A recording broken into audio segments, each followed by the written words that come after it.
합니다.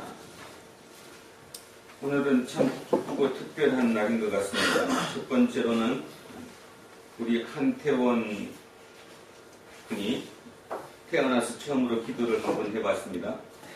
속된 표현하면 이제 코가 걸렸습니다. 우리 떼도 받고 못하죠. 한 사람의 이 땅의 그 삶에서 예수를 따라서 살 수 있는 그 길이 시작되었음에 참 여러분들은 감격함으로 기도해 주셔야 되는 것이라고 믿습니다. 그게 참 중요합니다. 이렇게 떨리면서도 그런 길을 시작할 수 있다는 그 자체는 어떤 터닝 포인트가 됐죠. 또 티핑 포인트가 되기도 하고요. 그래서 깊이 마음속으로 기도해 주시고요. 또 한 분 새로 오셨습니다. 오늘 새로 오신 게 아니라 여러분이 처음 보시는데 우리 최순노 집사님이신데요. 저를 여기까지 오게 만든 분이십니다. 하느님께서 우리 최순노 집사님을 통해서 저를 이끌어내시고 오늘 이 자리까지 서게 하셨습니다. 되돌아보건대 눈물 날 정도로 많은 상황 속에 오늘 제가 여기까지 왔습니다. 만약에 온 과정이 더 나빴다면 또 마음이 더 애틋되면 반대일 수도 있겠죠. 기쁨보다는 어쩌면 왜 나를 이렇게 떼어놨습니까? 이렇게 원망도 할 수 있을 것 같지만 오늘은 너무나 많은 기쁨으로 큰 기쁨으로 맞이하고 싶습니다. 다시 한번 감사드리고요. 오늘 그런 것처럼 오늘 누가복음을 처음 시작합니다. 새롭게 누가복음을 이제 시작을 하는데 오늘 누가복음 1절부터 가만히 보면 지금 우리의 모든 상황과 너무나 흡사한 것 같습니다.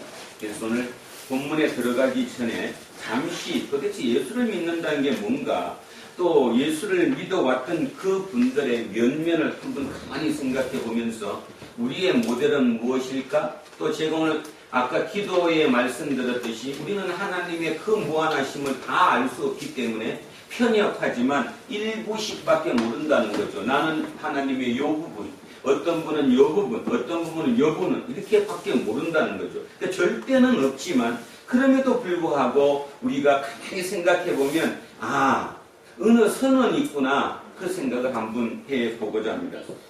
엊그제는 3.1절 100주년이었습니다. 그래서 많은 얘기들도 있었고 행사도 있었고 글도 많이 발표되었더랬습니다. 저는 오늘 그 3.1운동을 기억하면서 세 사람을 한번 기억해 보고자 합니다. 첫째는 운암 이승만 대통령이었습니다. 운암. 그분의 호는 운암이었고 이름은 이승만 대통령을 했습니다. 논란이 많죠. 그분이 대통령이었음에도 불구하고 그분을 국부라고 불러야 되느냐 부르지 않아야 되느냐. 한쪽에서는 어쨌든 처음 시작이니까 그분은 국부임에 틀림없다라고 하는 반면 아마 많은 사람들은 그분을 국부로 부를 수 없다라고 얘기를 합니다. 자, 무엇일까요? 그게 한번 생각해 보시기 바랍니다. 두 번째 분은 백범 김구입니다. 백범 김구. 너무나 잘 아니까 다른 설명이 필요 없을 것 같습니다. 세 번째는 몽양 여운형 선생입니다. 여운형. 제가 세 사람을 짚은 이유는 동시대를 살았던 사람이었고 세 분 다 철저하게 나라의 독립을 위해서 애썼던 사람이고 사적인 삶이 아니라 공적인 삶을 살았던 사람들입니다. 그리고 공통점, 세 분 다 크리스찬이었다는 거죠. 그들은 그 운동을 하면서 그 마음속에 하나님을 품었고요. 그 하나님의 뜻을 이루기 위해서 그들은 그 시대의 삶을 몸으로 살아내었습니다. 자, 결과론적으로 한번 보겠습니다. 세 분 중에 여러분은 어느 예수쟁이가 제일 예수쟁이 같다라고 생각합니까? 누굽니까? 김구. 누구예요? 김구. 백범입니까? 몽양입니까? 운암입니까? 백범. 네, 그렇게 대답할 줄 알았어요. 그래서 물어본 거예요. 우리는 그냥 통상, 그러니까 그 중에 진짜 예수쟁이를 찾으려면, 맞아, 백범, 그분은 진짜 예수쟁이처럼 살았던 것 같아. 맞습니다. 그죠? 그래서 우리는 지난 100년 동안, 아니, 더 정확하게는 지난 한 60년, 70년 동안 백범에 대해서는 의의를 달지 않습니다. 아, 그분은 진짜 위대했던 분이고, 그분은 진짜 예수쟁이셨어. 진짜 나라를 위해서 예수의 가치를 이 땅에 실현하고자 했던 분이야. 이렇게 얘기하죠. 그 다음에 더 중요한 분이 계시는데, 누구죠? 이승만 대통령의 예수와 백범의 예수는 어떤 차이가 있을 것 같아요? 왜? 근데 세상적으로 따지면 누가 성공을 했고, 세상적으로 누가 성공했어? 이승만. 이승만은 성공했어요. 집권을 했으니까. 그죠? 그분의 하나님이 이긴 거예요, 따지면. 그런데도 왜 뒤에 살아가는 우리의 후손들은 그분의 하나님보다는 백범의 하나님이 더, 하나님답다고 생각을 할까? 이런 뜻이지요. 무엇이었을까요? 욕심이었습니다. 욕심.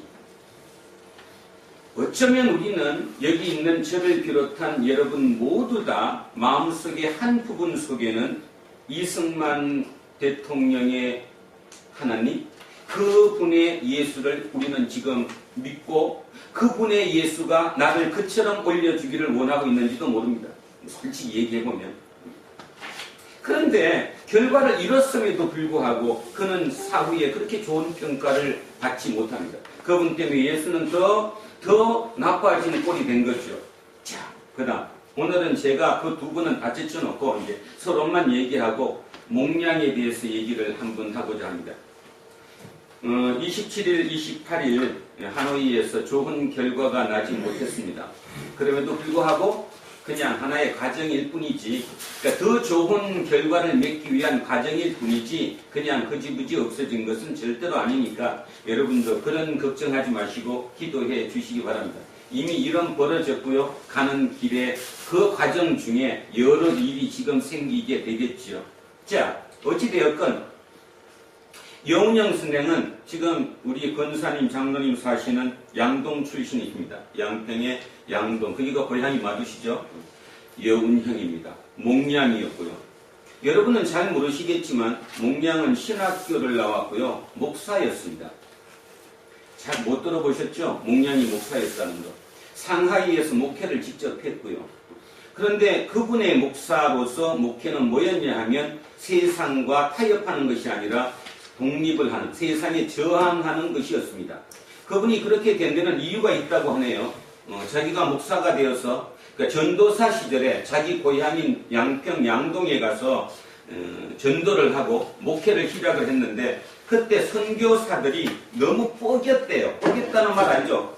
선교사들이 자기가 이제 대단한 것처럼 너무 뻐기다가 보니까 목량이 선교사한테 이렇게 하면 안 됩니다. 우리도 사람인데 우리가 벌레 취급하면 됩니까? 뭐 이런 개념으로 그들에게 대들었다는 거죠. 그래서 이게 이제 격이 세게 된 거예요. 처음에는 굉장히 좋은 관념으로 목사까지 됐는데 되고 나서 점점 자기가 목회하는 입장이 되다가 보니까 외국에서 온 그 선교사들의 그 모습이 예수가 아니라는 거예요. 그래서 그는 돌변했습니다. 돌변해서 자기 고향을 떴고요. 독립운동으로 들어갔고요. 한 일이 너무 많습니다. 우리 지지난주에 설교했던 28 독립선언, 도쿄 독립선언에 시도를 시킨 사람도 목량입니다. 여운형 선생이라고. 여운형이 거기 있었다는 소리를 하는 것이 아니라 여운형 선생이 자기가 조직한 그 멤버 중에 한 사람 조소왕을 글로 보내가지고 그 일을 시키게 했다는 지시한 사람이라는 거죠. 그러니까 대단했던 사람이라는 것입니다. 그런데 왜 우리는 여운형에 대해서 좋지 않은 생각을 가지고 있느냐? 여기 뭐 젊은 친구들은 여운형이 누군지도 모르니까 뭐 아무 생각이 없지만 아마 장로님 연배되거나 제 연배되거나 나이가 좀 연배가 있으신 분들은 여운형에 대해서 좋지 않은 생각을 가지고 있습니다. 왜냐하면 그는 공산주의라고 하기 때문이지요. 우리는 지금까지 여운형 목사는 공산주의였습니다. 그래서 공산주의였고 그분의 자제분들, 그러니까 아들들이 북한 김일성의 최측근이었습니다. 최측근. 그리고 지금도 북한에서는 여운형은 영웅입니다. 그러면 대한민국 남쪽 교회에서 목사가 설교하면서 여운형을 설교하기는 어렵습니다. 그럼에도 불구하고 시대가 변했잖아요. 제가 오늘 그분을 얘기하는 이유는 바로 편파적인 것, 편협하다는 점에 대해서 우리가 다시 한번 생각해 봐야 된다는 점에서 먼저 얘기를 시도합니다. 자, 이제 진짜 통일의 길이 오면 남과 북이 뭔가가 이렇게 합쳐지게 되면 누구를 영웅화시키겠습니까? 우리가 잡아야 할 하나님이 김구의 하나님일까요? 여운형의 하나님일까요? 그렇죠. 시대의 변화입니다.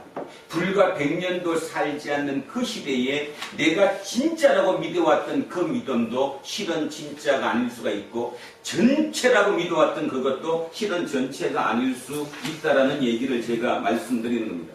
남과 북이 하나가 되는 상황이 되면 기독교에서는 여운형을 붙잡을 수밖에 없습니다. 왜냐하면 그분은 끝까지 투쟁했고, 그분이 공산주의가 됐던 이유는 공산주의가 되고 싶어서 공산주의가 된 게 아니라 그분의 속에는 예수가 정확하게 있었습니다. 뭐였죠? 구별하지 말자. 쌍놈, 양반 구별하지 말고, 사상 구별하지 말고, 모두를 하나로 아우르는 게 예수의 가치다라고 믿었던 사람이에요. 그래서 그분이 한 일은 좌우합작이라고 합니다. 좌와 우가, 그러니까 좌익과 우익이, 공산주의와 민주주의가 결국 뭐 해야 된다? 사상 갖고 따지지 말고 예수 앞에서 하나로 합쳐져야 된다. 이 합쳐진 나라가 진정한 통일 한국이다. 그것이 예수 그리스도의 뜻이다라고 끝까지 믿었던 그분이 바로 여운형입니다. 근데 결국 아깝게도 암살 당했습니다. 총 맞아서. 그것도 종로에서 총 맞았어요. 자식들은 이미 북한에 다 가 있었는데. 그러니까 그런 의미를 뭔 얘기를 하느냐 하면 우리의 편협함을 한 번쯤은 바꾸고 다시 시작해야 된다는 거고, 또 하나 이제 그걸 통해서 우리가 기억해야 될 부분은 뭐냐면 사익을 취해서는 안 된다. 사익을 취해서 예수를 팔아서 내 사익을 취하면 사람들은 다 안다. 이승만 대통령이 과연 나쁜 사람이었을까? 저는 절대로 그분이 나쁜 사람이라고 생각하지 않습니다. 단지 그분이 예수를 붙들었던 이유는 목표를 이루기 위한 예수였다는 건데, 그 당시는 몰랐지만 사후에 지나고 났더니 모든 사람들이 그분을 통해서 본 예수는 우리가 생각했던 그 예수가 아니었기 때문에 문제가 있다는 거죠. 자, 여러분은 어떻습니까? 여러분은 지금 만약에 이 땅을 떠난다면 앞으로 30년 뒤에, 50년 뒤에, 아니 자식들부터 내가 믿었던 예수를 누구라고 생각하겠습니까? 오늘 태원이는 그 예수를 히페르테스의 길을 가는 그죠? 그 예수라고 생각을 했습니다. 그렇게 기도를 해줬고요. 누구이겠습니까? 과연 누구가 기억을 되겠습니까? 누구의 예수가 영원히 살아남겠습니까? 한번 깊이 생각하며 오늘 누가복음을 한번 들어가 보고자 합니다. 자, 시작합니다. 누가복음은 이렇게 출발을 합니다. 우리 중에 이루어진 사실에 대해서 잠깐 우리 젊은 친구들이 있어서 복음서 한번 확인하고 들어갈게요. 자, 여기 보세요. 복음서, 가스펠이라고 얘기합니다. 그러니까 예수님이 이 땅에 오셔서 이루어진 행적 또는 하신 말씀, 이런 것들을 기록한 책, 그거를 영어로 가스펠, 자, 우리말로 복음서 이렇게 얘기를 합니다. 이 복음서에는 4권이 있는데요. 나중에 내가 다 물어볼까요? 자, 마태복음, 마가복음, 누가복음, 요한복음 4개 있습니다. 그래서 이걸 사복음서라고 부르는데, 제가 이거 표시를 해놨죠. 마태복음에는 순수하게 자기한테만 있는 거는 20% 정도 되고, 나머지 80% 정도는 이 나머지 3군데께 같이 있습니다. 공통된다는 거죠. 마가복음은 자기 것, 순수하게 자기한테 있는 거는 3%밖에 없고, 나머지 97%는 다른 복음서에 다 같이 있습니다. 누가복음은 자기한테 있는 게 35%고 다른 복음서에 같이 있는 게 65%입니다. 근데 밑에 거 한번 보십시오. 요한복음은 결정적이게도 자매께 있는 거는 8%밖에 안 되고 순수하게 자기에게만 있는 게 92%입니다. 틀려요, 안 틀려요? 틀리죠. 그래서 지금 요 세 가지, 마태복음, 마가복음, 누가복음은 세 개를 다 읽지 않더라도 이 중에 한두 개만 읽어도 웬만한 건 서로 통한다는 거죠. 안다. 그래서 공통된다. 그래서 이걸 보고 뭐라고 부르느냐 하면 공관, 공통된다, 공통이 보인다, 또는 같은 생각, 관점을 가지고 있다. 그래서 이걸 공관복음이라고 얘기합니다. 몇 개가? 세 개. 자, 뭐예요? 마태, 마가, 누가. 이것을 공관, 여기 가치라는 거죠. 관점입니다. 같은 관점을 가지고 있다. 그 말은 공통되는 부분이 이렇게 많다 이런 뜻이에요. 그러면 결론적으로 뭐 하나 딱 보이네요. 마가복음 안 읽어도 되죠. 왜냐하면 마가복음은 안 읽어도 다른 거 읽으면 97%를 다 읽은 거나 마찬가지니까. 근데 문제는 요한복음입니다. 요한복음은 다른 거 아무리 읽어도 요한복음 자체를 안 읽으면 요한복음은 몰라요. 왜? 자기 있기에 92%니까. 그래서 이거는 공관복음이라고 하지 않고 그냥 제4복음서라고 얘기합니다. 그래서 기본으로 머릿속에 이 정도는 두시고 이제 우리 지금 그 중에 이 누가복음 하고 있다는 사실을 기억했으면 좋겠고요. 또 하나는 누가복음 요 한번 보십시오. 누가복음에만 있는 게 약 몇 프로다? 35%. 다른 거에 비해서는 커요, 안 커요? 크죠. 그래서 누가복음에만 있는 게 약 35%다. 그럼 왜 그럴까에 대한 거를 이제 잠시 말씀드리고 오늘 한번 들어가 보겠습니다. 왜 누가복음에만 있는 게 35%냐, 더 많으냐? 이유는 첫째, 누가복음을 쓴 사람이 누구예요? 누가요. 누가가 성경의 기자 중에, 그러니까 성경을 기록한 사람 중에 유일하게 비유대인입니다. 비유대인이란 말이 뭐예요? 유대인이 아닌 사람이에요. 나머지 성경 전부 다 유대인이 있었습니다. 그런데 유일하게 딱 하나 누가복음은 유대인이 아닌 헬라인이 있었습니다. 그러니까 보는 관점이 틀렸겠어요? 안 틀렸겠어요? 틀렸겠죠. 왜? 그런 문화에 젖어 있지 않았던 사람이니까.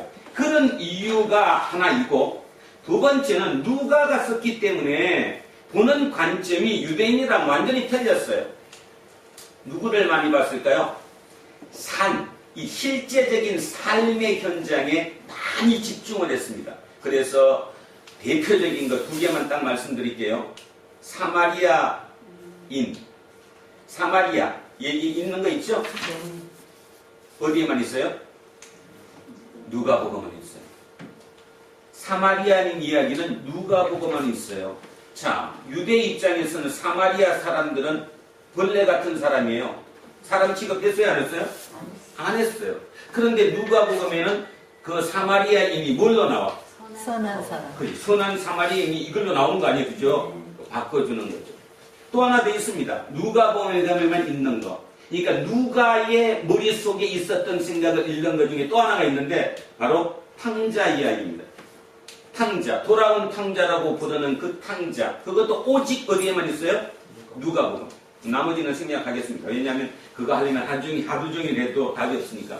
머릿속에 딱 두 개만 기억해 두시면 됩니다. 자, 누가는 무슨 의미였다? 헬라인이었다. 그러니까 시각이 틀렸다 안 틀렸다? 틀렸다. 그래서 그의 주된 머릿속에 주된 생각의 관점은 유대인이 아닌 밖에 힘들게 살아가는 그들이었다. 그래서 무슨 이야기가 있고 선한 사마리아인의 이야기, 그 다음에 탕자, 돌아온 탕자 이야기, 이게 오직 누가복음에만 있다라는 사실. 그거를 한번 명시해보면 아 그렇구나 요 말을 좀 알게 될 것이라고 믿습니다. 자, 그래서 여기까지 했고요. 여기 본 김에 요거 먼저 하고 들어가겠습니다. 요거 먼저 하고 데오빌로입니다. 데오빌로는 테오스 또는 테오스라고 하는 데오스,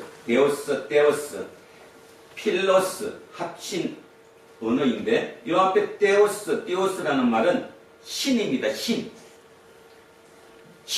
영어로 God. 이 신을 테오스라고 해요. 그래서 신학을 뭐라고 그러느냐? 신학을 테올로지라고 합니다. 테올로지. 이 테오스에다가 로고스를 합쳐가지고 신학이라는 것을 테올로지. 그래서 신학 석사를 THM 이렇게 얘기합니다. TH라는 말을 쓰는 이유를 알아두시면 바로 이 테오스, 신이라는 뜻이에요. 그 다음에 필로스 들어봤는데 이거 처음 하지 않았는데. 뭐죠, 필로스? 사랑 얘기할 때 따르다. 사랑이잖아요. 네. 에로스, 아가페, 필로스, 사랑입니다. 필로스. 그래서 사랑 또는 친구도 되고요. 사랑입니다. 결국은 뭐예요? 누구하고 신하고 사랑을 합친 거예요.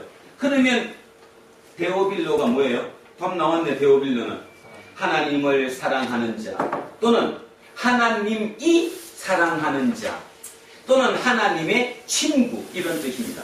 자, 해놨습니다. 그래서 기본 정리를 해놓고 다시 이제 들어가겠습니다. 우리 중에 이루어진 사실에 대하여, 자, 여기 중요한 말이 나왔습니다. 이루어진 사실이에요. 이 말은 뭔 말이냐면 우리가 지금 읽고 있는 이 복음서 예수에 관한 이것은 허무맹랑한 얘기가 아니고 또는 상상의 얘기가 아니고 뭔 얘기다? 실제로 이루어졌다, 이루어졌 사실이다. 이거 믿으셔야 합니다. 오늘 이거 앞에지만 굉장히 중요합니다.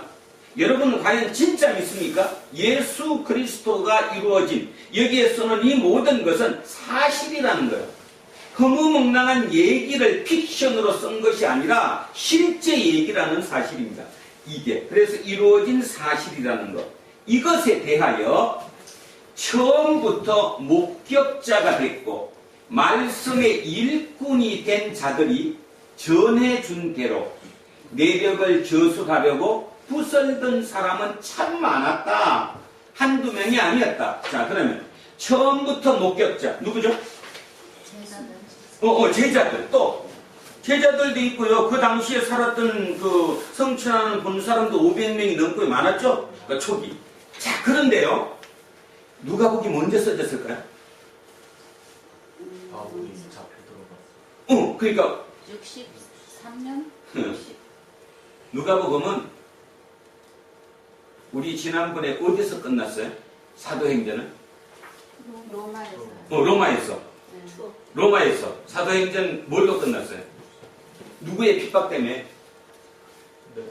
네로의. 그러니까 뭐의 대화제로? 로마 대화제가 언제 났다고 그랬죠? 64년 7월 18일. 자, 64년 7월 18일 로마 대화제로 핍박이 들어갔어요. 그래서 64년 그때 바로 잡혀갖고 거꾸로 매달려서 죽은 게 누구고?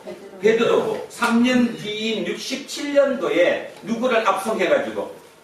바울을, 소아시아에 있던 바울을 압송했다고 했죠. 드로아에서 압송해갖고 와서 한 6개월 만에 그냥 사형시켜버렸어요. 대신에 이거는 십자가라 달았습니까? 아니면 참수시켰습니까? 참수. 이유는? 로마인이니까. 로마인은 뭘 못하니까? 십자가를 달릴 수 없으니까. 로마 시민권자였기 때문에 참수시켰어요. 그때 쓴 거예요. 그거 이후에. 그러니까 최소한 몇 년 이후입니까? 67년 이후에 쓴 거거든요. 그러면 이 목격자가 있었을까요? 별로 없었을까요? 있어. 별로 없었어요. 그러면 이 목격자가 별로는 없었지만 누가가 만나기는 만났어요. 언제 만났다고 지난번 한 번 했는데.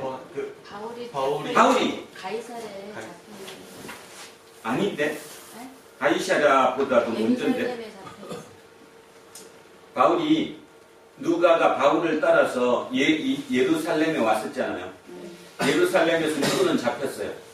바울은 잡히고 거기서 갇혀있는 그동안 그 기간 동안에 누가는 밖에 있었기 때문에 아마 누구를 봤을 거다, 만났을 거다. 목격자들을 만났을 거다. 아굴라도 만나고. 네, 목격자들을 만났어요. 그리고 그 다음 중요한 말. 말씀의 일꾼. 이거 성경 있으면 줄 쳐놓으세요. 말씀의 일꾼. 이 일꾼이 바로 원어로 휘페르테스입니다. 오늘 우리 태원이가 기도했던 단어가. 요 일꾼이라는 단어가 뭐라고요? 휘페르테스예요.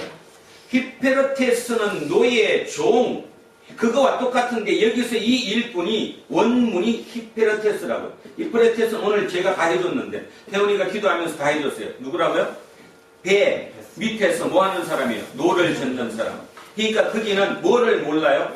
밖에 방향도 모르고 밖에 날씨가 어떤지도 전혀 알 수가 없죠. 오직 누가? 명령자가 저라고 하는 대로만 저을 뿐이지 다른 절대로 자기는 아무것도 모르는 그 사람을 우리는 히페르테스라고 얘기했어요. 그런데 이 히페르테스는 누구의 히페르테스예요? 하나님. 아니 여기대로 말씀. 말씀의 히페르테스예요. 그러니까 뭔 말이냐 하면 이 히페르테스는 누구 명령받고 졌는 거예요 지금? 말 그대로 누구 이게 명령받고 졌잖아요 지금. 누구 명령받고? 성경. 말씀을 명령받고. 그러면 이게 뭔 말인가 또 오해하죠. 자, 목격자들은 이미 죽은 사람이 꽤 많아요. 그러면 그 목격자들 중에 일부들은 죽기 전에 저술, 글을 써놓은 게 많을까요 안 많을까요? 수도 없이 많았어요. 무슨 뜻이냐 하면 이영리 집사가 예를 들어서 예수님이 그 진짜 그 고난당하고 부활당한 그 현장에 있었던 사람이에요. 근데 그때 나이가 50이었어 만약에. 근데 한 60살 돼서 이제 죽어야 돼. 그 많은 현장을 목격했던 사람 중에 많은 사람이 일기의 형식이든 아니면 어떤 기록의 형식이든 간에 그때 자기가 봤던 게 너무 컸기 때문에 글로 적어 놓은 게 어마어마하게 많았다고요. 그 자료들이. 그러니까 그 자손들한테 뭐라고 그랬겠어? 이영미 집사는 어떻게 했겠어요? 자손한테. 내가 죽어. 내가 그걸 직접 봤어. 근데 우리 애들은 그걸 보질 못했어. 그러면 써놓을까요? 안 써놓을까요? 진짜 나 예수가 진짜 부활했다. 십자가 달린 것도 우리가 다 봤고 부활하는 것도 내가 성천하는 것도 봤다. 그러니까 너네들은 절대로 나를 믿어라 안 믿어라? 믿어라. 내가 너네들한테 거짓말 하겠냐? 그래서 글로 써놓은 게 많았다니까요. 이해가죠? 저라도 그랬을 것 같아. 만약에 저라도 지금 만약에 밖에서 어떤 일이 벌어졌는데 그게 너무 컸다면 우리 자식들 위해서 후손 위해서 내가 글로 써놓죠. 안 하겠습니까? 해야지. 그런 게 많았다는 거예요. 그러면 이제 그 다음 봅시다. 지금 아까 60년이 넘었다고 그랬으니까 예수님은 30년에 돌아가셨어요. 33년이 아니라 30년에 돌아가셨습니다. 예수님이 태어난 게 주전 4 AD가 아니라 BC 4년에 태어나셨습니다. 자, 그래서 30년에 돌아가셨다고 하면 지금 이미 몇 년 지났어요? 30. 최소한 30년 넘게 지났어요? 안 지났어요? 지났어요. 그러면 지금 있는 요셉이는 엄마 돌아가시고 요셉이는 엄마의 글만 봤지 실제로 현장은 봤어요? 안 봤어요? 못 봤습니다. 그럼에도 불구하고 요셉이는 엄마가 써준 그 얘기를 믿고 그 명령대로 그것대로 살 거야 안 살까요? 살아요. 살지. 살죠. 충분히 삽니다. 그죠? 우리 엄마를 내가 믿으니까 우리 엄마가 거짓말해도 그거 쓰는 게 아니니까. 그래서 이 얘기를 의미를 이해를 잘하면 처음에 목격자도 있었지만 그것보다 더 중요한 거 일꾼이 됐는데 그 일꾼이 명령하는 사람이 누구예요? 말씀이에요. 글로 적어놓은 그 말씀이 내 명령을 해요. 그러면 그들의 삶은 틀렸을까요? 남들과 같았을까요? 완전히 틀렸지. 삶 자체가 틀렸지. 기준이 틀렸으니까. 그 얘기를 하는 거예요. 그런 사람을 누가 만났다? 누가가 만났다.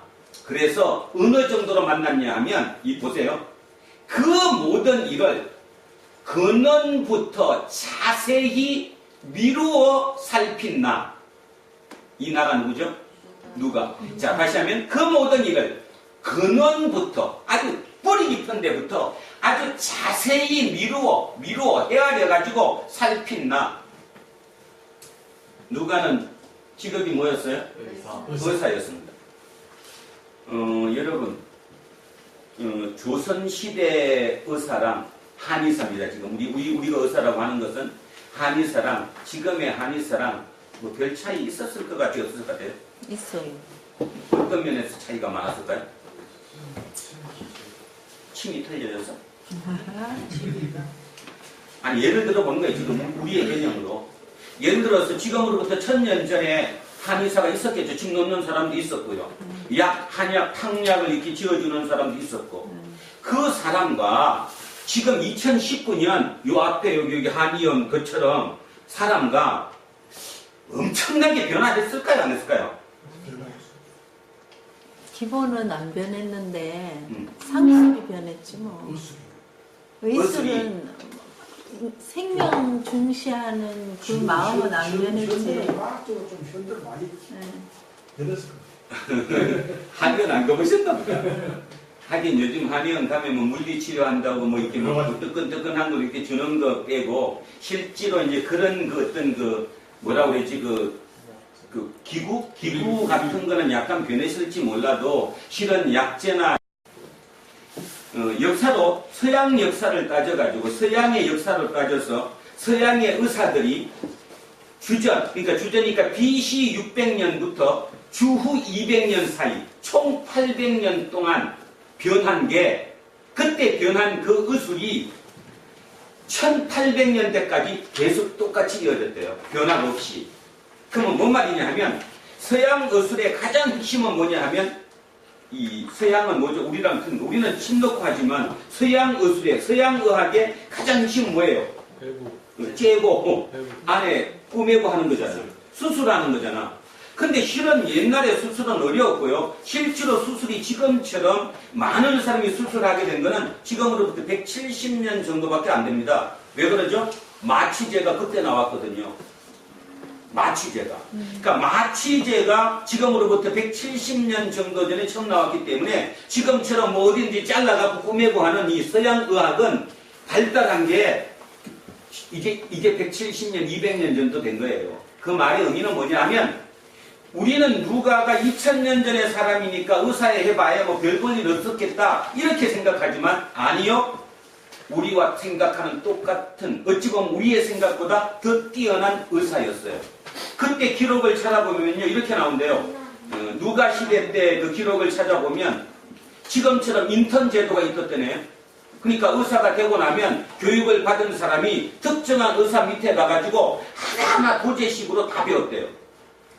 그리고 그들의 모임도 있었고요. 협회도 있었고요. 그러니까 그런 걸 보면 단순히 누가가 의사니까 우리가 생각한 뭐 옛날 의사 뭐 별걸 일 없겠지 이게 아니고 실은 지금과 그 막정막사에 아주 고난도 훈련을 통과한 의사였다는 사실입니다. 그걸 염두에 두고 이거를 들어야 이해가 갑니다. 그런 의사예요. 쉽게 말해서 공부를 그렇게 했다니까요. 그런 정도로 공부를 했던 그 의사가 뭐를 생각한 거예요? 예수 그리스도에 대한 얘기를 쓰면서 본인 입으로 이렇게 얘기하는 거예요. 모든 일을 근원부터 뿌리부터 아주 자세하게 미루어 헤아려가지고 살핀 나래요. 그러면 어느 정도 공부했을까요? 그냥 듣고 그랬구나 였을까요? 아니면 거기에 뿌리까지 들어가 봤을까요? 들어가 봤죠. 대표적인 한 가지 얘기하면 마태복음은 누구로 시작하는지 모르시죠? 마태복음은 예수 그리스도로 시작합니다. 그런데 오늘 뒤로 한번 4절 5절 자 여기 보십시오. 우리는 누구부터 시작합니까? 아비야의 반열 제사장 한 사람이 있었으니 이름은 사가랴요 그의 아내는 엘리사벳이라. 그러면 누구죠? 요한 세례 요한. 그죠? 그래서 제가 이 이유 때문에 이번에 누가복음을 합니다. 다른 복음서 이거 하고 딴 걸 해야지 딴 거 하고 이거 하면 안 될 거라는 생각을 들었어요. 뿌리부터 쉽게 얘기하면 그건 단순한 그런 개념이 아니라 진짜 깊이 있게 더 들어갔어요. 누가가. 그래서 다른 데 복음서에는 시작할 때 예수 그리스도로 출발하지만 적어도 누가복음은 예수 그리스도가 아니라 그보다 6개월 앞에 있는 누구부터? 세례 요한부터 출발을 해요. 또 하나 3장에 가면요. 이게 없는데 3장에 가면요. 족보가 나옵니다. 마태복음도 족보가 나와요. 마태복음 족보는 누구로 시작하는지 모르죠. 아브라함으로 시작해서 다윗 이렇게 이어져요. 그런데 누가복음의 족보는 어디까지 올라갈까요? 아담까지 올라가요. 아담까지 하나님까지 올라가요. 그러면 그 얘기를 들어보면 지금 이 말의 의미 자, 이 말의 의미 알아듣겠죠? 네. 예. 이거 알아들으셔야 합니다. 네. 그러니까 누가복음은 다시 얘기하는데 그 모든 일을 근원부터 아주 자세히 미루어 살핀 나예요. 그 누가가 데오빌로 각하에게 차례대로 써보내는 것이 좋은 줄 알았노니 자 그래서 데오빌로 각하예요. 자 여기서 질문 하나 합니다. 이 각하는 성경에 딱 세 사람에게 썼습니다. 첫 번째 사람이 지금 이 데오빌로라고 하는 이 데오빌로에게 썼고요. 두 번째 사람이 사도행전 가면 누구죠? 베릭스. 그 다음 베릭스 총독 앞에가 누구였죠? 벨릭스 총독. 뒤에가 베스드죠? 오늘 제가 지금 정신 좀 없어요. 베스드. 그 딱 세 사람에게만 이 표현을 써줬어요. 이 각하라는 말을. 그렇다면, 각하가 누구는 넘는 거예요. 총독은 넘는 거죠. 그러니까 적어도 사회적으로 총독 이상의 지위를 가진 사람에게 쓸 수 있는 이 호칭이라는 것입니다. 그러면 이 사람이 진짜 이름이 데오빌로일까요? 제가 미리 아까 다 이야기 들었는데 지금 이 시점이 지금 어느 시대라고 네로의 박해 시대라고도 얘기했죠? 지금 잡히면 죽어요 안 죽어요? 죽어요. 이름 들키면 그대로 그냥 가요. 그죠? 그러면 이 데오빌로가 실제 이름일까요? 가명일까요? 가명이지. 이해 갑니까? 절대로 실명을 못 쓰지. 실명 쓰면 바로 잡혀가는데. 그래서 자, 두 가지를 얘기합니다. 이 사람이 누굴까? 이 사람을 도미티안 황제의 사촌이라고 봅니다. 많은 학자들이. 도미티안 황제는 그러면 누구냐? 기억나실지 모르는데 환생한 네로라고 했죠? 제가 사도행전 할 때 설명했는데 사도행전이 언제 써진 거라고요? 도미티안 황제 때 써진 거예요. 도미티안 황제는 90년 이후에 황제였거든요. 그러면 결론적으로 뭔 말이냐 하면 도미티안 황제의 사촌 정도 되는 그 사람이 한테 돈을 줘가지고 그 사람한테 이 누가복음을 헌정한 거예요. 헌정. 요즘도 헌정 많이 하죠. 머릿말 앞에 입구에 보면 이 책을 저는 제 아내 누구에게 헌정합니다. 또는 이 책을 우리 어머니 누구에게 헌정합니다. 이렇게 헌정을 하잖아요. 여러분 이제 다다음 주 되면 제가 이제 다 끝내가는데 주보 뒤에 이거 말고 기독교 강로 요점을 제가 해주죠. 기독교 강로. 기독교 강요는 누가 썼어요? 존 칼빈이 썼습니다. 영어로는 존 칼빈이고요. 프랑스 이름으로는 장 깔뱅이라고 합니다. 장 깔뱅. 그 장 깔뱅이 기독교 강요를 썼는데요. 이 기독교 강요는 누구에게 헌정했느냐? 프랑스와 1세에게 헌정한 것입니다. 프랑스와 1세에게. 이거 세계사니까 알아두셔야 돼. 프랑스와 1세. 프랑스와 1세가 누구냐? 프랑스와 1세는 프랑스의 르네상스를 이루었다고 할 정도의 위대한 왕 중에 한 명. 그 프랑스와 1세한테 헌정한 거예요. 그럼 왜 헌정했느냐? 기독교 강요를. 프랑스의 개신교 교인을 뭐라고 부르는지. 프랑스의 개신교 교인을 뭐라고 부르잖아요. 위거노라고 불러요. 그 위거노들이 카톨릭 교도에게 엄청난 박해를 당하는 거예요. 근데 프랑스와 1세는 정작 왕은 이게 좋은 건지 나쁜 건지 박해를 해야 되는 건지 안 해야 되는 건지 아무것도 모르는 거예요. 그러니까 27살짜리 누구가? 제가 지금 27살 얘기했어요. 27살짜리 누구가? 존 칼빈이, 다른 말로 장 깔뱅이 그 글을 써가지고 황제한테 헌정한 거예요. 황제, 이거 좀 읽어보십시오. 그리고 박해를 하든가 말든가 해야지. 뭣도 모르고 그냥 무조건 박해하는데 왕이 가만히 있으면 안 되는 거 아닙니까? 그래서 기독교 강요는 누구에게 헌정한 거다? 프랑스와 1세에게 헌정한 글이다. 자, 이거는 누구에게 헌정한 거다 지금? 이 누가복음은 데오빌로 각하에게 헌정한 거다. 그런데 중요한 것은 프랑스와 1세는 정확한 이름이 들어갈 수 있었지만 이 데오빌로 각하는 요 앞에 이 각하 앞에 정확하게 자기 이름을 쓸 수 없었다라는 거. 그 정도로 지금 이 상황이 좋은 상황이다. 최악의 상황이다. 최악의. 아주 캄캄한 상황이라는 거죠. 절대 절망의 상황이에요. 그래서 이 데오빌로 각하. 근데 저는 오늘 설교를 준비하면서 그 생각했습니다.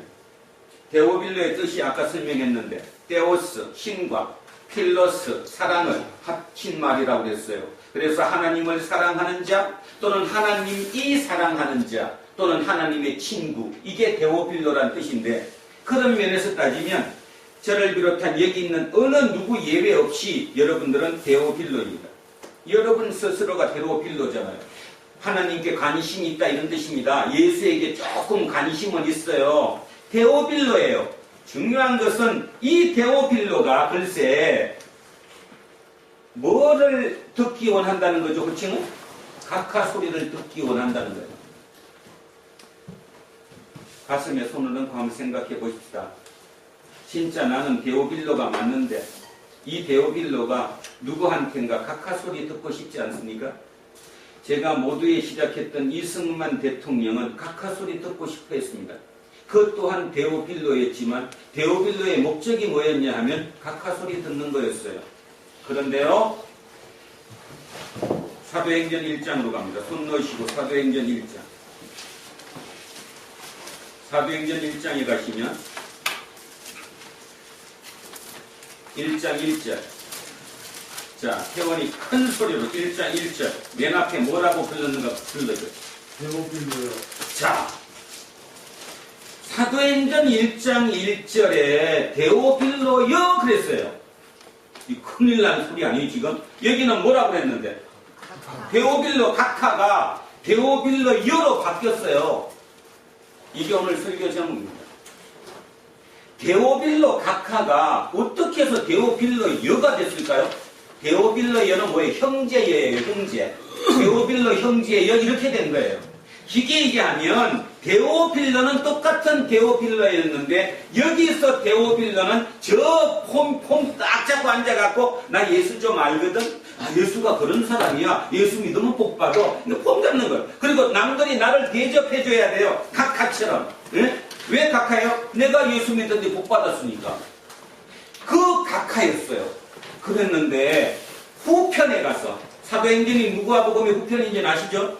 후편, 속편에 가갖고는 시작할 때 각하자가 빠지고 데오빌로여, 정확하게 따지면 데오빌로 형제여로 바뀌었어요. 이게 뭘 뜻할까요? 그 사이에, 쉽게 얘기하면 전편과 속편의 그 사이에, 다른 말로 누가복음과 사도행전의 그 사이에 데오빌로가 심정적으로 완전히 변했어요, 안 변했어요? 뭘로 변했어요? 진짜 예수쟁이로 변한 거예요. 진짜 예수쟁이로. 그래서 만약에 학자들이 추측하는 대로 도미티안 황제의 사촌이 맞대면 여러분 황제의 사촌이에요. 대단하지 않습니까? 근데 그가 자기 사촌 형한테 처형당했어요. 예수 믿어가지고. 그러니까 도미티안 황제는 제가 말씀드렸잖아요. 환생한 뭐라고요? 네로. 그 정도로 악했는데 그 악한 그 사람이 사촌이라고 안 죽였겠어요? 사촌 형수는 유배시키고 사촌 형은 죽였어요. 감 잡으십니까? 지금 얘기에 뭔 얘기인가? 오늘 하나님께서 우리 두란노 공동체 우리에게 주는 메시지가 무엇인지 알아야 되는 거예요. 세상 사람의 많은 사람은 다 데오빌로예요. 다 하나님을 사랑한다고 얘기하고 자기가 사랑하지 않으면 하나님이 나를 사랑한다고 생각해요. 그래서 나는 하나님의 친구예요. 누구한테도 당당히 얘기해요. 그런데 대접받고 싶어요. 대접받고. 그리고 그 있는 위치에서 폼 잡아가면서 주머니 있는 돈 갖고 폼도 좀 잡아가면서 이거예요. 어찌 감히 너하고 나하고 같이 예수 믿는다고 어떻게 형제예요 형제. 말도 안 되는 거지. 그런데 우리는 절대로 그렇지 않다고 확신하지만 뭐 그럴 이유도 없죠. 뭐 사람이 없으니까 그럴 이유도 없지만 100명만 돼도요. 그 안에 각하가 있고요. 종이 있어요. 남편 직업이 뭐니에 따라 틀리고요. 자식이 어디 학교 출신에 따라 틀리고요. 있습니까? 없습니까? 있어요. 부인 못할 겁니다. 지금. 우리는 각하에서 형제로 바뀔 수 있어야 된다. 그런데 이거 생각해 보십시오. 각하에서 형제로까지 올 동안에는 완전히 최고 위에서 맨 밑바닥까지 내려와야 되는데 완전히 극과 극인데 지금 데오빌로 형제여라고 표시했다는 그 말 자체는 그 데오빌로는 이제 히페라테스가 됐는데 진짜 예수의 종인 히페라테스가 된 거잖아요. 저 맨 위에서 맨 밑으로 온 거잖아요. 지금 그게 쉽지 않다라는 거죠. 그것이 실제로는 믿음이라는 거고, 그것이 돼야지만이 아까 목리양 제가 말씀드렸던 여운형 선생처럼 누가 옆에서 뭐라고 떠들어도 아니다, 예수의 뜻은 사상이 어딨냐, 예수님이 공산주의가 어디 있고 민주주의가 어디 있냐, 그 당시에 우리 사상은 뭐 지금처럼 딱 분裂된 것도 아닌데 합쳐야 된다, 지금 못 합치면 영원히 통일은 없다, 그죠? 그리고 총알 맞고 죽었어요. 그리고 그 자식들이 북한에 있다가 보니까 북한 측에 일을 할 수밖에 없었어요. 그러니까 남쪽에서는 그 사람은 나쁜 사람이에요. 공산주의자예요. 그래서 지금까지 70년 이상을 그냥 죽어있는, 어찌 보면 그죠? 저주받는 생을 죽어서도 살았어요. 그런데 보십시오. 100년은 아직 안 됐으니까 100년쯤 되면 통일되지 않겠습니까? 통일되지 않으면 기독교의 핵심은 여운형입니다. 아시겠습니까? 다시 얘기하는데 우리는 저와 여러분 어느 누구든 시대를 벗어나서 살 수는 없습니다. 그 시대를 살 수밖에 없죠. 그럼에도 불구하고 시대를 앞서야 한다는 것만큼은 틀림없습니다. 시대와 타협하지 않는 것, 앞서는 것, 진짜 예수의 가치가 무엇이면 그 가치를 쫓아가는 것, 그것만이 우리를 영원히 살린다는 거 잊지 않으셨으면 참 좋겠습니다. 하나님이 오늘 우리에게 그 메시지를 주신다고 저는 생각합니다. 자, 그래서 여기 데오빌로 각하였습니다. 각하였는데 후편에 가서는 데오빌로 형제여로 바뀔 수 있다는 것. 그 정도가 될 수 있는가라는 것. 자, 그것이 오늘 하나님께서 우리에게 주시는 질문이기도 합니다. 자, 그렇다면 몇 년 걸렸어요? 각하에서 형제가 될 때까지 몇 년 걸린 것 같아요? 약 한 30년 걸린 거예요. 약 한 30년. 만만하게 바로 내일부터 바로 바뀌는 게 아니라는 겁니다. 그 기간이 흘렸으니까, 그죠? 자기 사촌이 뭐가 됐는데, 황제가 됐는데도 불구하고 죽을 수 있는 거죠, 그죠? 그냥 야 동생 나 봐줘, 나 이제 안 믿었게, 충분히 할 수 있는 거 아닙니까? 지금도 누구든지 그렇게 하고 있는데, 직장 가서도 그거 하고 있지 않아요? 당신 예수쟁이라며? 예? 예수쟁인데도 술 한잔 먹지 예수 그 책에 그런 게 어딨어? 그럼요, 맞아요. 부장님, 그지? 그래가면서 그냥 또 잘 마시죠. 그 나중에 더 다운돼갖고 뻗어. 그리고 가서 그 이튿날 또 미안하다고, 부장님 죄송해요, 제가 솔직히 술을 너무 많이 먹었죠. 그 부장이 속으로 뭐라고 그랬어요? 야, 니 같은 게 예수쟁이면 나는 예예예 예수쟁이겠다 그랬지. 그리고는 또 회개도 안 해요. 그리고 얘기해요. 기도는 잘해요. 어떻게 하지? 하나님 봐주세요. 어쩔 수 없었어요. 아시잖아요. 안 그럼 내가 목금이 포도쟁인데 그 쫓겨나면 어떻게 해요? 그지? 영원히 우리는 이 땅에서 하나님 나라를 만들지 못하는 거예요. 하나님 나라는 내가 만들어야 되는 거거든. 누구 하나라도 희생을 쓰고 그걸 만들어줘야, 그 힘이 세져야 그게 하나님 나라가 되는 거지. 결국 다 흩어지고 결국 마지막 한 명이 어떻게 되느냐는 겁니다. 우리는 지금 원하는 게 진짜 하나님 나라입니다. 깊이 생각해 보십시오. 지금 세상을 보십시오. 돌아가는 걸 한번 보십시오. 내가 열심히 산다고 지금 먹고 살지 못하잖아요. 그죠? 열심히만 산다고 되지 않잖아요. 근데 우리 죄 아닙니까? 너무 열심히만 사면 뭐든지 가질 수 있었으니까 열심히 해갖고 뭐 아파트도 두 채 사고 세 채 사고 다 샀는데, 이제 우리 자식들은 일자리가 없네. 취직을 못하고 30, 40 된 놈이 집에서 놀아. 어떻게 그러면? 그게 내 죄인데. 그리고 내 죄라는 생각을 안 하는 거예요. 생각을. 왜 그게 내 때문이라고 생각하는 거예요? 저놈 때문이지. 그리고 그 애한테 끝없이 요구해요. 더 해, 열심히. 그래갖고 쟤 이겨야지. 그리고 네가 들어가야지. 그래서 이 나라는 전 노량진에 4만 명씩 가서 부모한테 한 달에 100만 원, 200만 원 받아가 학원된 게 아직도. 그리고도 그게 옳은지 그런지도 몰라요. 그리고 열심히 기도해요. 우리 딸, 우리 아들 원하는 거 붙어달라. 오늘부터 바꾸셔야 됩니다. 그래서 오늘 주는 거는 데오빌로입니다. 이 데오빌로, 각하에서 형제로 쫓아가는 그 가는 동안에 얼마나 그 힘이 힘들었을까. 그럼에도 불구하고 그 가치를 지켰기 때문에 영원히 우리는 이 데오빌로가 우리 속에 있고, 또 누군가에게, 이 성경을 읽는 누군가에게 하나님이 그 데오빌로를 다시 한번 부활시켜 준다는 거죠. 그런데 오늘 오늘 여러분께 소망하는 것은 딱 하나. 앞으로 1년이 걸릴지 2년이 걸릴지는 잘 모르겠지만 이 누가복음이 끝나는 날 우리 모두가 형제가 될 수 있었으면 참으로 좋겠습니다. 그것이 우리의 목표라고 믿습니다. 진짜 형제가 될 수 있는 거죠. 그게 1년이든 2년이든 이 끝나는 날, 똑같이 누가복음이 끝나는 날 진짜 데오빌로처럼 우리의 모든 걸 버리고 스스로 형제 될 수 있으면 우리는 천국을 살아가는 거예요. 자, 그래서 데오빌로 얘기했습니다. 그 다음 이는 각하가 알고 있는 바를 더 확실하게 하려 함이로다. 답이 나왔어요. 이 누가복음을 쓴 이유가 뭐냐 하면 데오빌로 각하가 지금 예수에 대해서 알고 있는데 그 알고 있는 것을 더 확실하게 해주는 거예요. 지식적으로 더 확실하게 해주기 위해서 쓴 거예요. 저도 여기에 아멘입니다. 제가 앞으로 누가복음을 따라가면서 누가복음 24장 끝날 때까지 그 기간 동안 저는 진짜 철두철미하게 지금까지 알았던 거에 더 확실하게 알기를 소망합니다. 제가 아는 것만큼 여러분도 같이 알 것이라고 믿고요. 그것이 우리를 다시 한번 끄집어내 줄 거라는 거죠. 우리를 진짜 데오빌로 각하가 아니라 데오빌로 형제로 만들 것이라고 믿습니다. 자, 그래서 누가복음에 쓴 목적이 얘기 나왔다는 거죠. 누가복음에 쓴 목적은 더 확실하게 알게 하기 위해서라는 겁니다.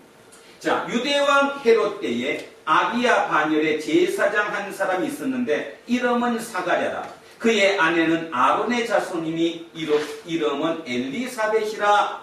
자, 누구 때라고 나왔습니까? 헤롯 때. 오늘 여기까지는 해야 될 것 같네요. 하겠습니다. 자, 헤롯. 여러분, 구약 성경의 마지막이 뭐죠? 말라기가 39째 구약 성서입니다. 그러면 말라기 앞에가 혹시 뭔지 아세요? 또 찾는 거 봐. 찾지 말고 하면 되지. 말라기 바로 앞에. 스가랴. 그러니까 38번째 책. 스가랴입니다. 스가랴. 그 스가랴와 여기 사가랴는 이름이 같은 인물입니다. 사람이 같은 게 아니라 이름이 같다는 거예요. 그러니까 그 말은 뭐만 한가면 사가랴 또는 스가랴는 같은 이름인데 이 이름은 흔해 빠진 이름이라는 거예요. 아주 흔한 이름. 그 사가랴. 그래서 구약 성서의 마지막이 말라기인데 그 말라기부터 오늘 이 누가복음까지 기간이 약 몇 년 지난 것 같아요? 400년. 말라기로부터 구약으로부터 오늘 여기까지가 약 400년 걸렸습니다. 그리고 오늘 드디어 여기에서 이제 누가 나오느냐 하면 이 두 사람의 아들 누가 나와요? 세례 요한이 나와요. 그 세례 요한이 이제 문을 닫죠? 구약의 문을 닫는 거예요. 그리고 누구의 문을 열어요? 신약의 문을 여는 거죠. 400년 기간입니다. 자, 이 400년 기간을 신구약 중간기라고 합니다. 중간기. 이 400년 동안 이스라엘은 어땠냐 하면 첫 번째는 그리스, 그러니까 헬라의 지배를 받았고요. 뒤에 가서는 누구의 지배를 받죠? 로마의 지배를 받아요. 결론적으로 뭔 말이냐? 400년 동안 편한 날이 하나도 없었던 시대예요. 이 400년이 굉장히 긴 시간이지만 그 긴 시간 동안에 이거는 헬라와 로마의 지배 속에 있었기 때문에 그러다가 여러분은 모르지만 그 천주교가 쓰고 있는 성경에는 들어가 있죠. 우리는 성경에서 빠졌는데 마카비서입니다. 마카비. 이게 혹시 기회 되시면 요즘은 사이트에 들어가면 뭐 성경 읽는 게 참 쉬우니까 천주교 사이트 들어가시면 마카비서가 나오거든요. 한번 그냥 우리 책 읽듯이 한번 읽어보십시오. 중간기입니다. 자, 그럼 마카비가 누구냐에 대해서 잠시 설명합니다. 헬라, 그리스의 지배를 받던 이스라엘이 독립운동을 벌였어요. 독립운동. 그래갖고 마카비라고 하는 사람이 예루살렘 성전을 찾았어요. 회복했다고요. 그런데 그는 찾은 지 4년 만에 죽어버렸어요. 전쟁에서. 그래서 이어받은 사람이 누구냐? 요나단입니다. 동생. 마카비의 동생 요나단이 이어받았는데 욕심을 부렸습니다. 뭔 욕심을 부렸냐면 해방이 됐는데 쉽게 말하면 이제 예루살렘 성전까지 찾았으니까 독립은 한 건데 어떤 욕심을 부렸냐 하면 형이 너무 일찍 죽었으니까 이제 최고 지도자가 자기가 된 거잖아요. 지금으로 따지면 이제 대통령이 됐든 왕이 된 거예요. 그걸로 멈췄으면 되는데 자기는 레위 지파가 아닌데 대제사장까지 겸직을 해버린 거예요. 커요 안 커요? 여러분은 그냥 얘기로 듣지만 상황을 한번 보면 엄청나게 크죠? 누구 지도자가? 정치 지도자가 뭐까지? 종교 지도자를 겸해버린 거예요. 원래 종교 지도자는 누구만 해야 되는데 레위 지파만 해야 되는데 그러다 보니까 이스라엘 그 백성들 사이에서는 문제가 심각해진 거죠. 아주 심각해진 거예요. 그러니까 나라에 막 혼란이 막 엄청나게 온 거죠. 그러다가 그 요나단 밑에 아들인가가 이둠에 에돔이라고 부르는 나라를 정복했어요. 그래갖고 이둠의 백성들을 전부 다 강제적으로 할례를 시켜가지고 개종을 시켰어요. 유대교로. 그래서 그들은 강제로 유대교가 된 거예요. 일제시대 때 우리한테 뭐 한 것처럼 창시개명 한 것처럼 일본이 들어와서 우리를 창시개명 한 것처럼 이스라엘이 이둠에 에돔에 가가지고 그들을 다 창시개명 시키듯이 유대교로 바꿔버렸다는 거예요. 그때 그 중에 명문가 중에 한 사람이 바로 헤롯 아버지예요. 헤롯. 그래서 헤롯이 여기 성경에 나오게 되는 겁니다. 헤롯이. 그러니까 뭐 뜻과 똑같습니까? 일본이 지배하던 시대에 일본이 우리를 집어삼켰어요. 그래서 우리 중에 우리 대한민국 사람 우리 중에 한 사람이 일본에 가서 뭐가 된 거예요? 다시 리더가 된 거죠. 지금 실제로 있습니까? 없습니까?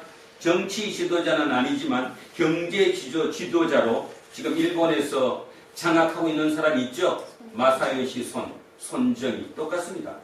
이제 비유하자면 똑같다는 것입니다. 비유하자면 그죠? 똑같잖아요. 이 대구에 살던 그 손씨 양반이 일본에 잡혀갖고 일본 갔다가 거기서 눌러앉아 살았는데 아들 놓고 손자 낳았더니 그 손자가 지금 일본을 다 경제적으로 쥐고 흔들고 있잖아요.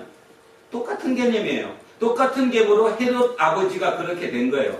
근데 헤롯 아버지가 죽고 난 뒤에 바로 지금 여기 나와 있는 이 헤롯이라고 부르는 이 헤롯 대왕인데요. 이 사람이 왜 대왕이라고 부르냐 하면 뭐 큰왕이다. 우리 세종대왕처럼 업적이 커서 대왕이라고 부르는 게 아니라 헤롯 가문의 첫 번째 왕이다. 그래서 우리는 헤롯 대왕이라고 부릅니다.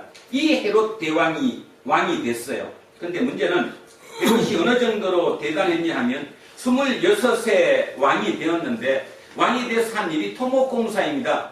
토목공사.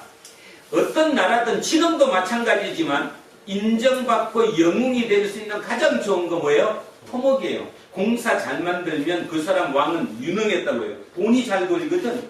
근데 문제는 그 토목공사가 너무 길어지면 어떻게 되죠? 길어지면 우리 대원군 꼴나죠? 대원군, 토목공사를 길게 하다가 돈 모지라고 그죠? 황폐해지니까 백성이 들고 일어났잖아요. 그런 꼴이 일어나는 것처럼 이 토목공사의 전문이었습니다. 그래서 여리고도 다시 재건축했고요. 예루살렘도 재건축했고요. 그 다음에 아예 하나는 도시를 새로 만들었어요. 그게 바로 가이샤라입니다.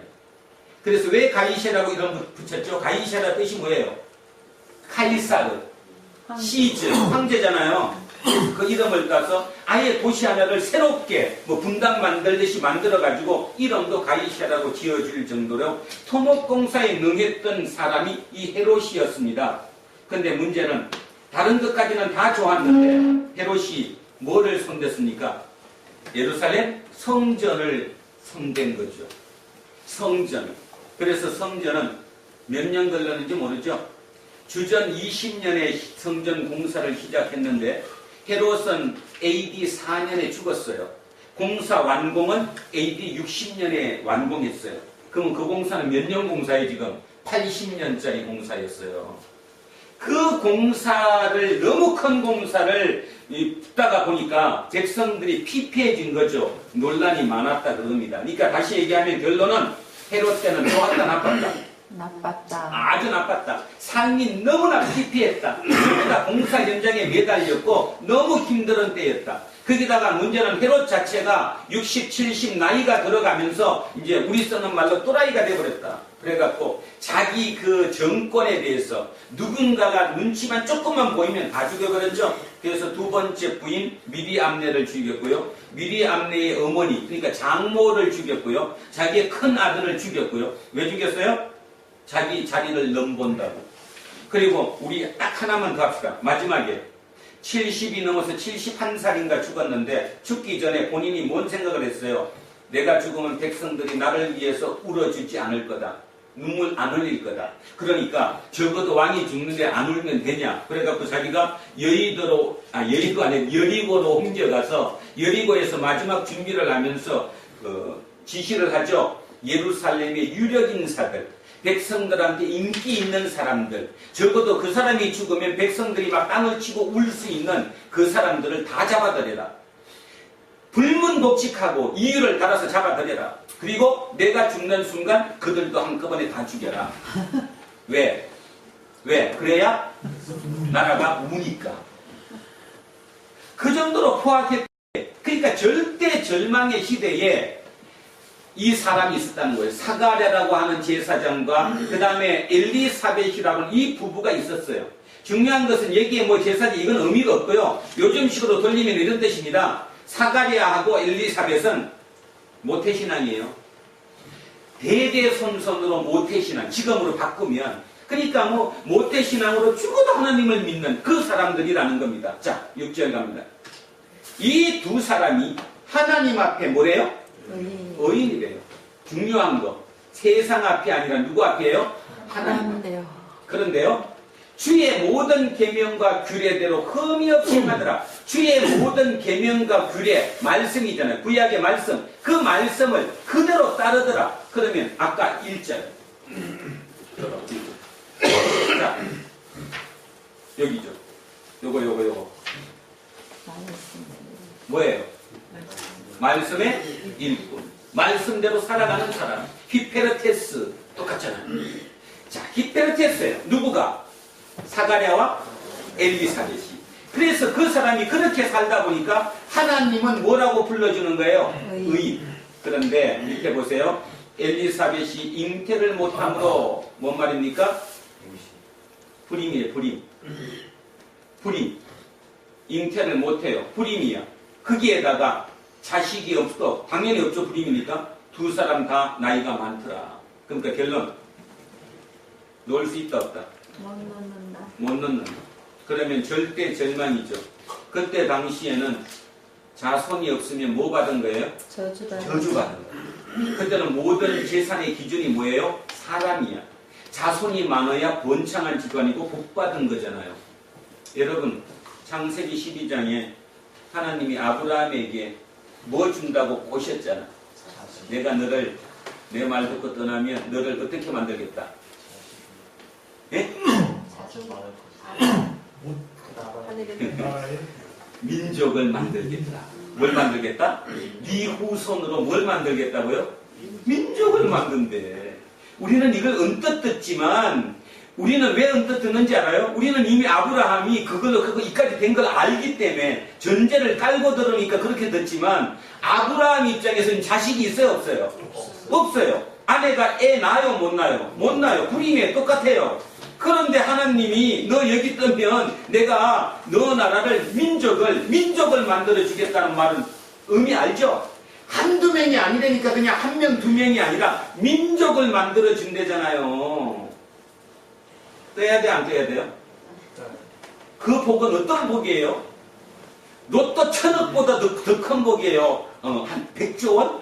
로또 100조 원 되는 거, 100조 원. 말도 안 되는 게 나오는 거예요, 지금. 가야지. 그 말의 의미는 그 시대에 살았던 사람들은 자식이 없는 건 저주입니다. 신의 저주. 저주를 받은 거예요. 근데 이게 보십시오. 이 사람들은 분명히 세상 사람들이 볼 때 사가랴와 엘리사벳은 저주받은 사람이에요. 그런데 하나님은 뭐라고 부르는 거예요? 이걸 참아낼 수 있느냐는 거예요. 하나님이 이들을 의인이라고 불렀던 것은 그 세상의 많은 손가락질을 이겨내고 하나님의 말씀대로 흠이 없이 살았어요. 말씀의 종으로 살았어요. 말씀의 히페르테스로 살았어요. 그 사는 모습 때문에 네가 의인이라는 거예요. 그랬더니 이제 다음 주에 하겠지만 드디어 아기를 낳았어요? 안 낳았어요? 낳았어요. 놓을 수 없는 사람이 낳았어요. 바랄 수 없는 중에 이루어진 거예요. 우리는 지금 뭐 바랍니까? 아니 진짜로 여러분은 지금 뭐를 바랍니까? 근데 진짜 바라기는 합니까? 아니면 내 머릿속으로 계산되는 범위 내에서만 바라는 거 아닙니까? 그 계산 모두 다 따져서 하는 거 아니에요? 단 한 번도 밖을 쳐다보고 내 방향을 젓는 거지, 진짜 히프레터스처럼 밖을 보지 못하는 상태에서 그 말씀만을 믿고 내가 그대로 갈 수 있느냐, 이런 뜻을 제가 지금 질문 드리는 겁니다. 그것이 믿음이었고, 그것을 끝없이 보던 데오빌로는 드디어 20, 30년 만에 내 목숨을 내놔도 이게 옳다, 맞는 것이다 하고 자기 목숨을 내놨다는 거예요. 근데 우리는 손가락 하나를 내놓을 수 있을까요? 심각함을 오늘 누가복음을 시작했습니다. 그래서 누가복음은 오늘 지금 여기다 보듯이 딱 정해졌습니다. 너 데오빌로지, 아니 네 목숨, 네 마음속에 원하는 것은 헤롯이지, 만들어내는 거지, 그 위치에 서는 거지. 그래서 남이 나한테 각하라고 불러줘야 되는 거지. 그런데 있잖아, 내 마지막 결론은 형제 되는 거야. 근데 형제는 어떻게 형제 될 수 있냐면 히페르테스가 돼야 형제가 될 수 있어. 왜냐하면 히페르테스는 서로를 모르니까, 앞이 어떻게 될지도 모르니까, 미래를 예측할 수도 없으니까, 방향을 내 마음대로 조정하지도 못하니까, 그 상태가 되는 것이 히페르테스야. 그것이 믿음이야. 그러면 믿음이 좋은 이유는 뭐냐? 너 머리 안 굴려도 되잖아. 너 잔머리 안 굴려도 되잖아. 그냥 나 믿고 가면 되잖아. 내가 말씀에서 얘기했던 대로 그거 붙잡고 가면 되잖아. 그러면 결국 세상 사람들이 널 보고 뭐라고 얘기를 해도 나는 너를 통해서 너를 의인으로 만들 거야. 마무리를 이렇게 하겠습니다. 목련 여운이 형은 젊은 시절 선교사를 만났습니다. 그리고 그 길이 옳다고 믿었습니다. 그래서 신학 공부까지 했습니다. 전도사가 되어서 자기 고향에 돌아왔습니다. 그래서 자기의 예수를 전하기 위해서 애를 썼는데, 실은 자기가 섬겼던 선교사, 외국 사람들의 그 꼴이 예수의 꼴이 아니었다고 판단되었습니다. 그건 과감하게 물리치고 다시 중국으로 갔습니다. 그리고 거기에서 영문학과, 영어를 다시 공부를 했고요. 영어를 공부하고 나니까 이제 그들의 얘기를 다 들을 수 있게 됐습니다. 그러고 보니까 시야가 넓어졌죠. 아, 예수님은 이러신 분이구나. 그렇구나. 예수님은 나한테 통일의 뭐를 맡겼다? 소명을 맡겼구나. 그러면 나라도 자와 우를 분리하지 않고 진짜 자와 우가 합작된 그 통일 한국을 만드는 것이 예수 그리스도가 나를 통한 뜻이다. 그래서 강력하게 그거를 잡았습니다. 그분이 딱 한순간이라도 자기 욕심을 잡았다면요, 그분은 초대 대통령이 되었습니다. 왜냐하면 일본이 물러가면서요, 건국준비위원회라고 하는, 우리나라가 새로 건준하는 건국준비위원회 위원장으로 목련 여운형 선생을 앉혔거든요. 그 말은 무슨 뜻인가 하면, 물러가는 일본이 그냥 아무한테 주면 자기들이 다 피해를 너무 크게 볼 것 같으니까 목련을 불러서 당신이 이것을 맡아주십시오. 제가 전적으로 당신한테는 모든 걸 바치겠습니다. 그래서 우리나라 건국준비위원회 위원장이 목련 여운형 목사님이셨습니다. 그런데도 그분은 그 자리를 그걸로 쓰지 않았어요. 오직 그래서 끝없이 남과 북이, 자와 우가 이념 대립 없이 하나가 돼야 된다라고 끝없이 믿었던 사람. 결국 그것이 70년이 지난 지금 이때에 와서 우리 사회에 뭔가 조금씩 이제 싹이 터가고 있다라는 것. 그리고 그 싹이 어느 정도 나무로 자랄 때쯤 되면 아마 우리는 끝없이 기도할 겁니다. 우리도 목련 선생처럼, 그런 목사님처럼 그런 예수를 우리 마음에 품을 수 있도록 해달라고. 오늘 그 마무리로 이 설교를 마칩니다. 기도하겠습니다. 하나님은 진정 살아계시고 역사의 주관자이심을 확신합니다. 아무리 돌이켜봐도 우리 인간이 한 것 같지만 가만히 둘러보면 인간이 한 게 없습니다. 인간의 모든 뜻과 의지로 된 것이 아니라 그 순간순간 하나님의 의지가 거기 개입했기 때문에 그렇게 되었다고 믿습니다. 오늘 하나님께서는 우리에게 큰 제목을 주셨습니다. 부를 때는 데오빌로 각하라고 부르기 시작했고 여기서 출발했지만 세월이 흐르며 점차 낮아져서 저 배 밑둥이에 들어가서 아무 방향도 모르고 오직 명령에 따라 노를 젓는 히페르테스가 되게 하셨습니다. 그래서 그것만이 진정 이 땅에서 행복한 삶을 사는 기준임을 알게 해주심에 참으로 감사합니다. 오늘 첫 발을 디딘 이 누가복음을 따라가며 누가복음이 끝나는 그 마지막 날 우리의 모두의 마음속에는 진정한 히포레테스, 이제 한 형제의 한 몸으로 살아갈 수 있는 우리 공동체 모든 식구들 되도록 축복하옵소서. 감사드리며 거룩하신 예수 그리스도 이름으로 기도합니다. 아멘. 온 세상